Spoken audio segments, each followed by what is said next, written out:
what is the first thing you want to know? Well, what I'd like to know is how you reconcile investing in a platform that isn't yours.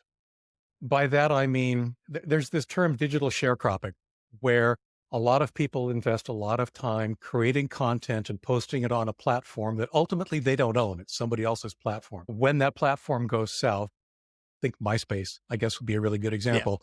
And if they haven't prepared properly, they've lost what they put on that platform. I know that you're big on Twitter right now. Mhm. Twitter's got an interesting future. Yeah. And Yeah. That's I'm one way to curious put it. what it is you're doing that ultimately protects you from the perils of posting or relying on somebody else's platform. Yeah. So this is a really good question. And there are some things I'm doing. And then in other ways, I think it's a general mindset I have. But it's funny you mentioned MySpace because I am and have been for years acutely aware of sort of the dangers of building on rented land, another phrase that people use all the time. And years ago, I was working in the comedy industry and MySpace, all these comedians had built massive followings on MySpace, very early social media era. And Facebook sort of was coming along, but it was kind of before all that. And this idea that like you could build these huge fan bases that could then get wiped out had never even really occurred to people pre MySpace. And so I watched all these comics who were literally building careers on the back of MySpace and their ability to sell tickets and stuff. And it kind of went away overnight. I am certainly not one of those people that's like, oh, just build on the platform and it'll be fine. You've seen it with Facebook, the way algorithms change. It is definitely something that I consider and something that I recommend everyone think about. I'm going to tackle this, I think, in a few different ways. And I want to start on sort of a more macro level. I think one of the key questions when it comes to building on these platforms is I think it's important to ask yourself when you're using a platform, are you using the platform or is the platform using you? And the answer to that is almost always going to be both, but it is a spectrum. And I think it's helpful to consider where are you falling on that spectrum?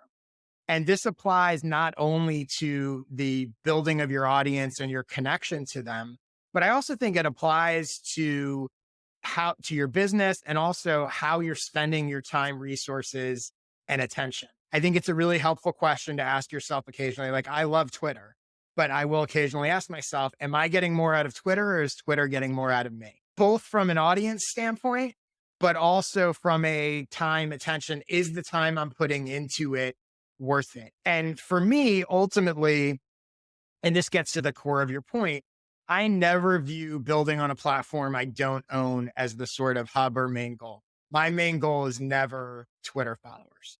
My main goal is never, I have a YouTube channel now. I want YouTube subscribers. My main goal is not YouTube subscribers.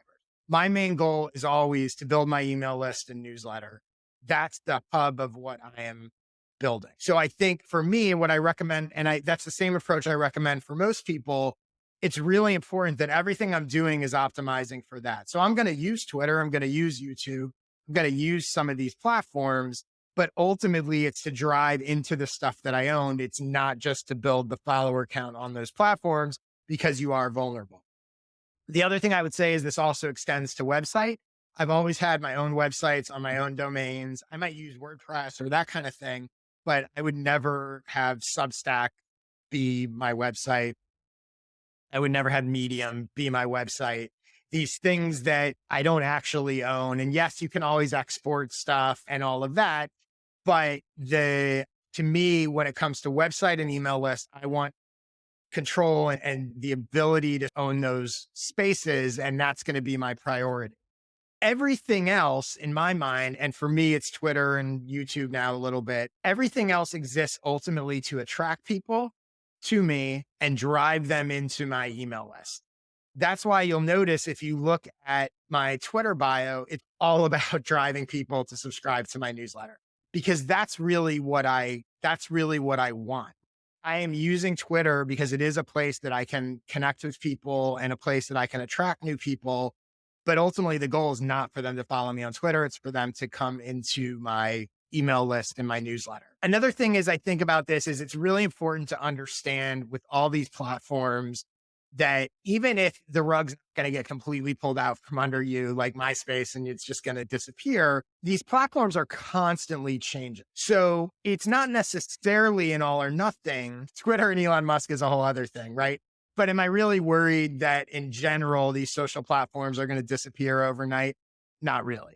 But algorithms change. You've seen it with Facebook. Organic reach on Facebook, nowhere near what it once was. The types of content they reward. If you were on Facebook primarily doing written posts, and now Facebook really wants to show videos, or Instagram, for example, Instagram wants to show reels all the time. Did the rug get pulled out from under you? No, not really. You still have your Instagram account and your followers, but suddenly what they want to prioritize doesn't match what you want to prioritize. So I think that's the other reason to keep in mind that it's not just this all or nothing. There's a lot of shades of gray that could potentially be bad for you. And that's why it's important to build that connection to your own audience. The other thing I would say is that the danger is not, because I hear some people go the other way and they say, oh, don't use these platforms and it should all be your own thing. And I think that's too extreme as well. The danger is not in using these platforms. The danger is getting overconfident about what you're building on them. You see these people who have built huge audiences because they posted a few threads that went viral on Twitter. And the danger is believing that's always going to be there or that's always going to work that way, right? That overconfidence is the real danger. On the flip side, it would be foolish to ignore these platforms at this point, right? There are opportunities there. I do think a lot of people use too many platforms and you don't need to be everywhere.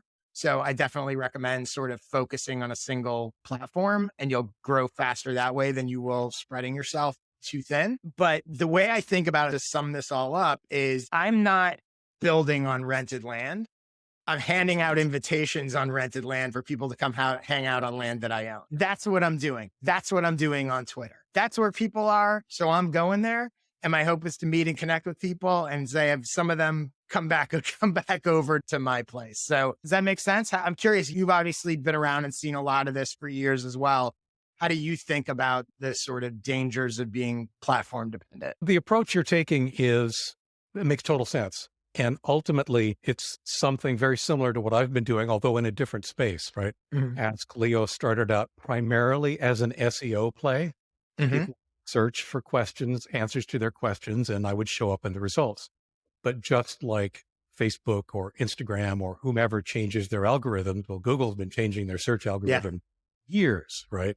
Yeah. And we would live and die sometimes by just how much they changed, how much the most recent change affected our content, how it was produced, how it was published, and so forth. So yeah, one of the things that I've been doing as well is improving or increasing my call to action on every article that asks people to join my newsletter. Yeah, So, it's a great point. I'm glad you mentioned Google because that's, I think a lot of times the search piece of this doesn't really get talked about when people start talking about depending on other platforms. But you're right. Google and search engines, as much as any, maybe even more, are constantly tweaking. And yeah, people depends can on be the very nature of the vulnerable. audience, of course, Yeah. right? This is how I acquire the majority of my readers. So Yeah. it's important for me to understand that if I were more about Twitter, if I were more about Instagram, I'd be thinking differently about their algorithmic changes as well, for Yeah. sure. Cool. Great.